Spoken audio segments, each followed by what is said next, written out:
welcome to Formation. This is our weekly conversation for followers of Jesus. My name is Shannon Moore, and I am thrilled to be here with Renee Hoke. Kara Watts. Whoop. We are in week 5 or so, four of our journey through the book of Acts. We are, as a church here at University Christian Church, reading through the entire book, one chapter a day, Monday through Friday. And today we're going to be, we just have finished this week reading chapters 16 through 20. So we're going to take a look back and do a little deep dive of what we read this week and talk about it and see what comes up. The best nuggets of the reading. So I'm going to start in chapter 16, and we're going to be starting at verse 16. You'll notice, and Kara and I talked about this in the intro to Acts back several weeks ago, this is one of those times where it has been in third-person descriptive mode of storytelling, and now we get some first-person plural. We did this. It's an interesting thing that happens in this book. It kind of goes back and forth of tenses. So here we are at verse 16. I'm going to read this for us. Once, when we were going to the place of prayer, we were met by a female slave who had a spirit by which she predicted the future. She earned a great deal of money for her owners by fortune-telling. She followed Paul and the rest of us, shouting, "These men are servants of the Most High God, who are telling you the way to be saved." She kept this up for many days. Finally, Paul became so annoyed that he turned around and said to the spirit, "In the name of Jesus Christ, I command you to come out of her." At that moment, the spirit left her.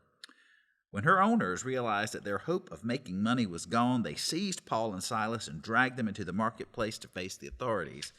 They brought them before the magistrates and said, "These men are Jews and are throwing our city into an uproar by advocating customs unlawful for us Romans to accept or practice." The crowd joined in the attack against Paul and Silas. The magistrates ordered them to be stripped and beaten with rods. They were severely flogged, thrown into jail, and fastened in an inner cell with their feet in stocks. So here we have this woman. She has a spirit. She tells the future. The thing that stands out to me, well, what stands out to you most about this story so far? It's a lot to take in. I think the move immediately for me to the magistrates and these people are disturbing our city. Like this uproar is beyond just this individual interaction. It is a entire.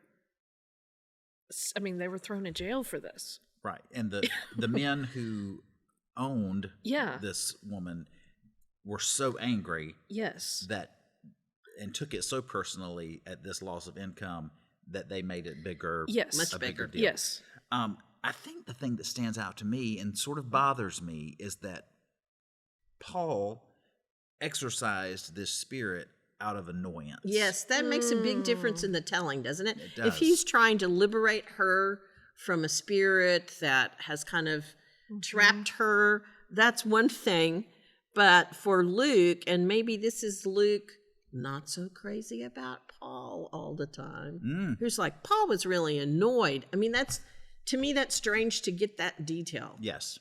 And so what happens next, and I'm just going to summarize these next few verses, but Paul and Silas are in jail, and as we talked about last week, prison break stories are really important in this time. And so, again, we have another prison break story where there's like an earthquake, and they're freed from their stocks, and the jailer who is there and in charge of all these prisoners just knows that he's going to be punished, he's going to possibly be killed, he'll definitely be shamed if not killed, and this is an honor and shame were really big in this society, and so he's about to complete suicide because of it, and then Paul says, no, don't do that, we're all still here. We didn't run away. And so the jailer takes them to his home and feeds them and fixes, binds their wounds, and it's all great, and they all are, his whole household is saved, and it's sort of like happily ever after.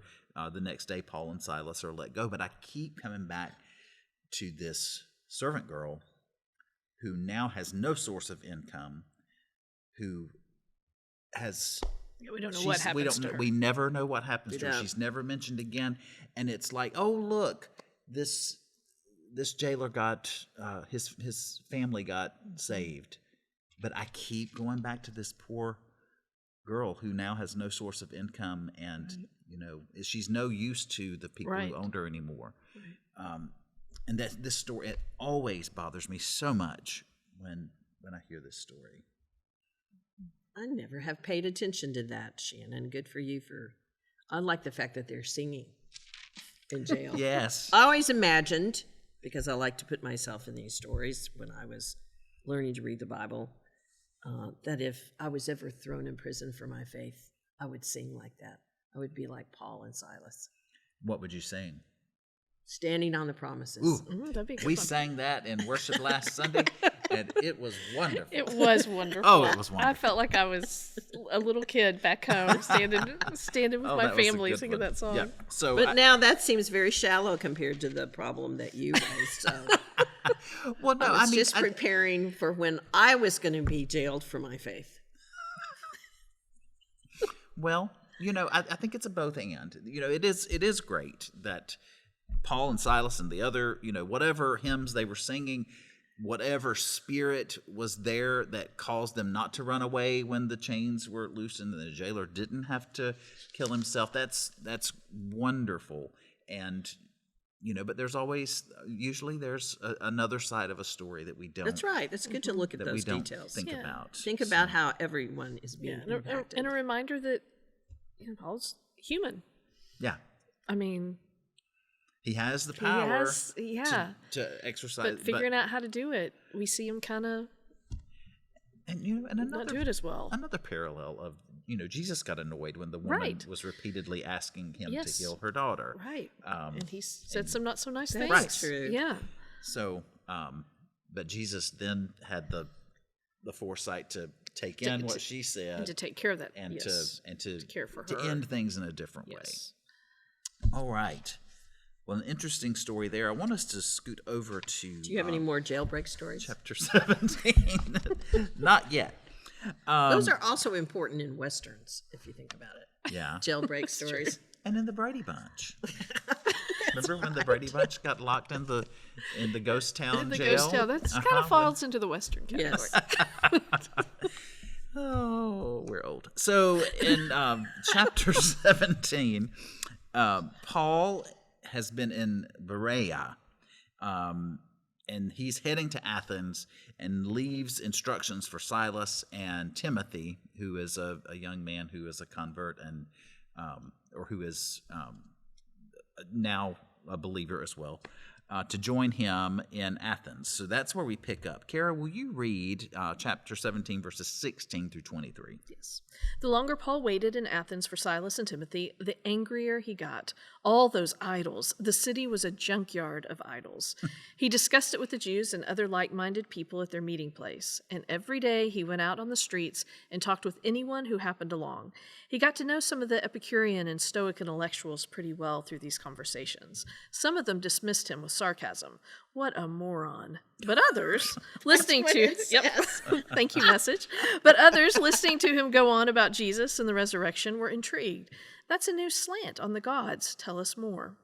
These people got together and asked him to make a public presentation over at the Areopagus, where things were a little quieter. They said, "This is a new one on us. We've never heard anything quite like this. Where did you come up with this anyway? Explain it so we can understand." Downtown Athens was a great place for gossip. There were always people hanging around, natives and tourists alike, waiting for the latest tidbit on most anything. So Paul took his stand in the open space at the Areopagus and laid it out for them. It is plain to see that you Athenians take your religion seriously. When I arrived here the other day, I was fascinated with all the shrines I came across, and then I found one inscribed, "To the God nobody knows." I'm here to introduce you to this God so you can worship intelligently. Know who you're dealing with. That's a really great translation. It of really this. is. Yeah, I that's like I That it. love is so it. good. Uh-huh. All right, I'm going out to get my message. And what did it say? What was the funny thing that we said? What a moron. What a moron. Yes. We this translation says, "What is this babbler trying to say?" Right. And in one of the commentaries that I read, it said that the translation is busybody. He's he's a gossip or a busybody, which I think is pretty funny. So here he is in this center of all that, where all knowledge lies. Athens is just so full of itself, and everybody just wants to know what the latest ideas are. It's this long history of philosophers, and so at this point we've got the Epicureans and the Stoics. They're sort of running against each other. The Epicureans are sort of live and let live, and the most important thing in life is to not be in pain and to have a good time, and not to excess, but that to find some pleasure in the way of life. And then you got the Stoics, who are a little, a lot more conservative about what the meaning of life is. And here Paul is just going head to head with all of these philosophers. It's very, very interesting. And what a clever intro he uses to bridge their world with the message that he wants to give will them. you read a little bit of that, just to kind of pick up at 24? Yes. This is Paul continuing. The God who made the world and everything in it, he who is Lord of heaven and earth, does not live in shrines made by human hands, nor is he served by human hands, as though he needed anything, since he himself gives to all mortals life and breath and all things. Yeah, that's good. Beautiful. It's right. And then he continues to tell about the story of Jesus. But as you said, he ties it back to even they have a shrine to an unknown God, that there's something they don't know. Right. Well, let me tell you. Very smart. This is who it is. This is who it is. And then, he talks about Jesus and how Jesus is raised from the dead. Carol, will you read, start at verse 32 and read just through the first, you're in the Message. So the verses aren't quite as, I can do 32 through clear. 30. Stop at moron. 32 through 34? Something like that, Okay. yeah. At the phrase, raising him from the dead, the listeners split. Some laughed at him and walked off making jokes. Others said, let's do this again. We want to hear more. But that was it for the day, and Paul left. There were still others, it turned out, who were convinced then and there and stuck with Paul. Among them, Dionysius, the Areopagite, I don't know how to say that. Member of the Arab. Yes. Yeah, and a woman named Damaris. Yeah. So he got some. He got some got folks. some believers. Some just didn't. Thought it was ridiculous. just Thought went, somebody raised from the Yeah. dead. He really is a moron. So we had to not take any of that personally, right? But I bet he did. Yeah. Knowing Paul. He probably did. I thought that was just an interesting story Yes. because there's a story later where people think that Paul is Zeus, I think, or Right. or one of Yes, the, they call him one one of the gods. Yeah. So to have this, we study mythology and to find all of that in some of that in our scripture, I think is super interesting. That's why I wanted us to lift up this story from Athens today. I thought that was interesting. One more story. This is probably my favorite story in Acts. And so Renee, even though I wanted to read it myself, I thought you would do such a great job of reading I hope I don't let you down. this story. I bet you don't. This is chapter 20, verses 7 through 12. On the first day of the week, when we met to break bread, Paul was holding a discussion with them. Since he intended to leave the next day, he continued speaking until midnight. There were many lamps in the room upstairs where we were meeting. A young man named Eutychus, who was sitting in the window, began to sink off into a deep sleep, while Paul talked still longer. Overcome by sleep, he fell to the ground 3 floors below and was picked up dead. But Paul went down and, bending over him, took him in his arms and said, "Do not be alarmed, for his life is in him." Then Paul went upstairs, and after he had broken bread and eaten, he continued to converse with them until dawn. Then he left. Meanwhile, they had taken the boy away alive and were not a little comforted. I love this story so Then he much. goes on up. He has I know you want to hear the end of my speech. Right. So Leave this guy, lay it on the ground, go back up to the meeting room. the thing that, it starts out with a really clear indication that now Christians are meeting on the first day of the week, not on That's right. the Sabbath. Right. And Breaking they're bread. breaking bread. So this tells us that the Christian community is commemorating the resurrection on the first day of the week. The funny thing about this story that the commentary I read pointed out is how much detail there is at the beginning, that there were lamps, that they're in an upstairs room, that they're on the third story, that he's sitting at a window, that that gives all of these details. But then when Paul bores him literally to death and he falls out, then the details go away. It's like he's dead, but then Paul says, no, he's still alive. And then he goes, where are the details? How was he really dead? Was he as good as dead? It's just then for Paul to go back and continue this sermon, it's just hilarious. I'm gonna tell this story, but the thing that's the funniest thing to me is Eutychus means lucky. Not really. Not in this That name case. is translated lucky. I just think this is a funny story, but what's the point of it? Do you think? Is there a message for us in it? Do you think it's just the life and times of the early church, interesting things that happened to Paul? Do you think, what is it? I don't know that Paul looks necessarily, Great. great in this story. Everybody's gathering. Paul's talking a long time. Young man falls out. But there is the the way point? that he brings sort of resuscitates this, or brings him back to life, is reminiscent of Elijah and Elisha and how they did the same thing. Not a lot of, it's not like a lot of description about how it is, just sort of reached down, put his arms around him, and then miracle. He's okay. Have you ever talked for that long? That people were No, sinking I down? hope not. You try really hard Yeah. to contain your Yeah. contain your Yeah, words. I think my children would say that I have done this on occasion. You have? I might get Just on talking to them at Yeah, home, it's usually them a little brilliant lecture. insight that they need to know, and But can't you just, the way it's described, the lamps, and it's dark, and it's boring, and it's probably warm. You can almost get drowsy yourself Right, as just Luke thinking about it. describes this scenario. well, and you've just eaten. I think it's bread because together. but he was continuing to speak until midnight.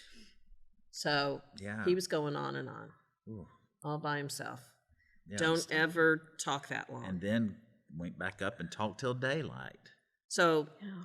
that's not good for the early church. If there had been any more of that, we wouldn't have grown. So I Maybe think that's the why there's message- so many churches. right. We need to start And some that's new why churches. it's so important to people how long the sermon is, because this could be the outcome. Yeah. Lucky might fall out the window. Poor Lucky. We're lucky. We never hear from him again, do Not we? that I know of. No. I don't think he ever went back to church after that. So all of this to say, there's some really interesting stories in Acts, and I hope that you are enjoying reading through. It's still not too late to catch up. Or just start where we just- are now. Yeah, and follow along. It's such an interesting story of the early church, and lots of lessons for us to continue to learn from our predecessors. So. Never sit in an open window. With a long-winded preacher. What was it? My friend's. I have a friend whose uncle was a preacher, and he used to say, 20 minutes is too long for a good sermon, and about 10 minutes too long for a bad one. So, hope that you're enjoying this, and we'd love to hear from you. We love to get email from listeners/watchers, whether you are on the podcast or watching us on YouTube. It's formation@uccftw.com. Let us hear from you. What's your favorite story in Acts so far? Have you ever been bored by a sermon in which you fell out of your seat? I'd love to know. We'll take care, and we'll see you next time. Bye-bye. Bye.